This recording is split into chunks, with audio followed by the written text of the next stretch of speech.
Hi guys, update tayo kay Diwata. So dito, parang biglang napansin ko, bigla siya nagagalit. So, ayun nga, biglang may napansin ako.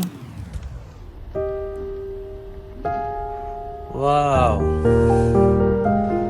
Oh my God. Nakakatuwa.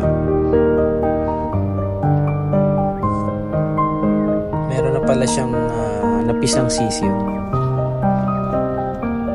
Yan. Nakakatuwa naman. So dito napaisip ko, anytime pwede itong bumaba at pwede silang tumuka. So nagmadali ako na bumili ng mga kakailanganin niya. So ayan, lumabas ako. Pumunta kami kagad sa poultry supply para bumili ng mga pangunahing pangangailangan ni Diwata, at the same time mga sisiyo na pinisa niya. So nakakatuwa kasi sa tagal din naman ng pag-aantay for 21 days, nagpisa na si Diwata. So nakakatuwa. Talagang pag nakaka-experience ka ng ganito, nakakapisa ka ng mga sisiyo, ay talagang parang fulfillment mo sa sarili mo yun. Dahil syempre from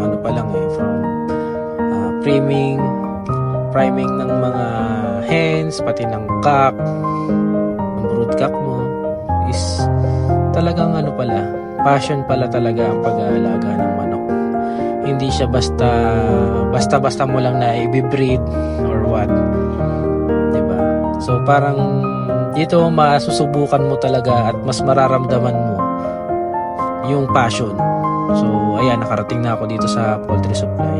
So namili na ako ng mga kakailanganin nila, like dextrose powder, vitamins, yung chick booster kasi para sa sisiyo, at anytime kasi sila ay pwede nang tumuka.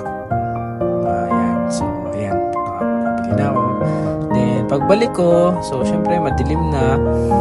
Ayan, chinek ko ulit si Diwata, tapos ito na, parang nagpapahinga siya.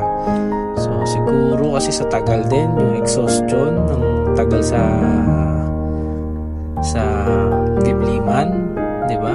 Parang yung pagiging ina ng mga sisiyo na yan ay hindi rin naman baliwala. Kumbaga dito nasusubukan mo yung katatagan ng inahin, di ba? Ibang klase.